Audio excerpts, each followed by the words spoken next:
Ketika Nabi alaihi salatu wasallam menceritakan tentang 7 golongan, tatkala dunia ini hancur, masjid ini pun hancur. Masjid Nabawi pun akan hancur. Ka'bah satu persatu, batanya itu akan terlepas. Hancur Ka'bah itu nanti jemaah. Terjadi kiamat. Manusia dibangkitkan kembali dari kuburnya. Digiring ke padang mahsyar. Dalam kondisi telanjang bulat. Lalu mentari akan turun mendekat kepada mereka. Manusia akan tenggelam dalam keringatnya masing-masing. Semua biqadri amalihi. Sesuai dengan amalan dia. Di dunia ini, orang jadi kaya, orang jadi pejabat bukan karena amalan. Tapi karena apa? Karena nasib. Karena takdir yang Allah berikan kepada dia sebagai ujian buat dia. Tapi di akhirat semuanya biqadri amali. Sampai melewatin sirat yang berada di atas neraka Jahannam. Kata Nabi alaihi salatu wassalam, "Faman batta'a bihi amaluhu lam yusri' bihi nasabuh." Barang siapa yang enggak bisa cepat melewatin sirat, enggak bakalan dia bisa cepat karena nasabnya mulia. Oh, saya anaknya fulan, saya keturunannya fulan, saya keturunannya nabi pun. Kata Nabi SAW, lam yusri' bihi nasabuh. Semua dengan amalannya. Ketika matahari mendekat dan orang-orang tenggelam dalam keringat. Sebagian ada yang keringatnya sampai ke mata kakinya. Ini seperti di akuarium jemaah, masing-masing.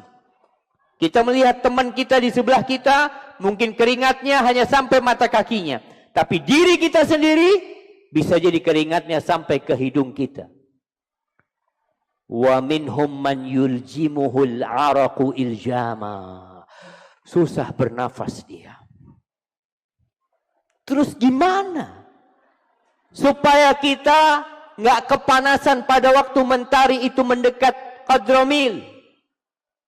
Kata Nabi alaihi salatu wassalam, kullu mri'in fi dhilli sadaqatihi. Semua orang pada waktu itu akan berada di bawah naungan sedekah dia. Ya sesuai.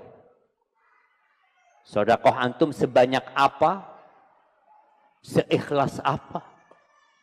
Kemudian di hadis lainnya Nabi SAW mengatakan sab'atun yudhilluhumullah fi dhillih yawma la dhilla illa dhilluh. Allahumma ja'alna minhum ya Rabb. Ada 7 golongan yang akan mendapatkan naungan dari Allah Azza wa Jal pada hari tidak ada naungan kecuali naungan Allah Azza wa Jal. Ada 7. Antum sebutkan. Antum. Nah. Ada hadiahnya. Oh, belum jadi hadiahnya jemaah. Nah, sebutkan.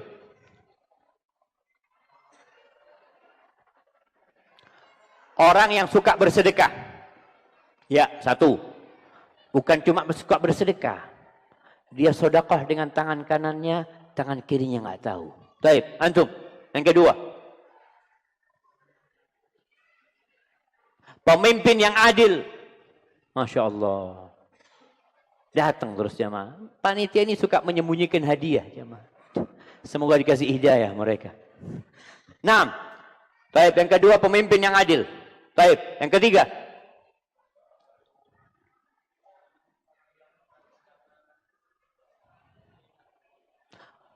Orang yang menangis mengingat Allah sendirian. Baik, yang keempat. Masya Allah. Wa syabun nasya'a fi ibadatillah. Anak muda yang tumbuh besar beribadah kepada Allah. Yang biasanya anak muda keluyuran tapi dia beribadah kepada Allah. Baik, yang kelima.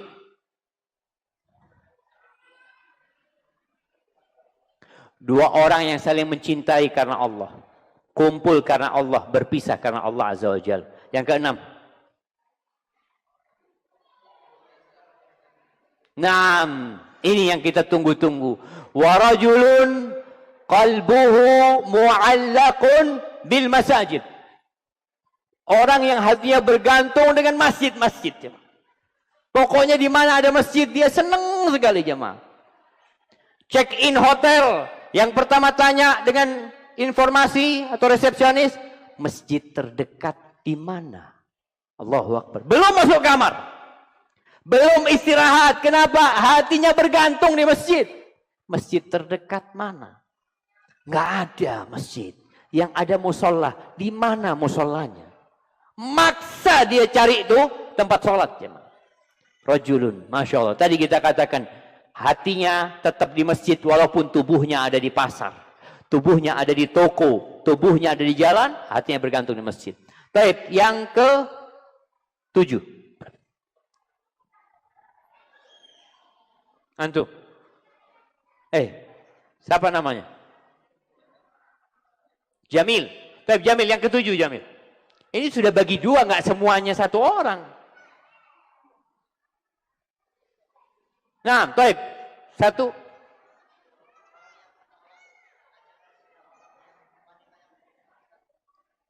Orang yang menolak.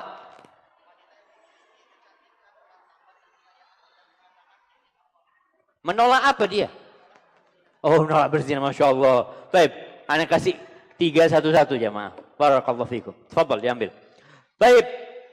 Dan seorang da'athu imra'atun dzatu mansibin wa jamal. Diajak berzina dengan seorang wanita yang cantik dan bermartabat. Ini bukan wanita nakal, bukan wanita terhormat sebenarnya. Seperti Imra'atul Aziz yang mengajak Nabi Yusuf berzina. Wanita terhormat, bukan pelacur. Bukan wanita nakal sebenarnya. Tapi dia na'udzubillah sedang ingin berzina, diajakin nih laki-laki. Lalu dia mengatakan, inni akhafullah, aku takut kepada Allah Azza wa Jalla. Maka bagaimana sekarang kita menjadikan masjid ini rumah kita dan hati kita bergantung di sini.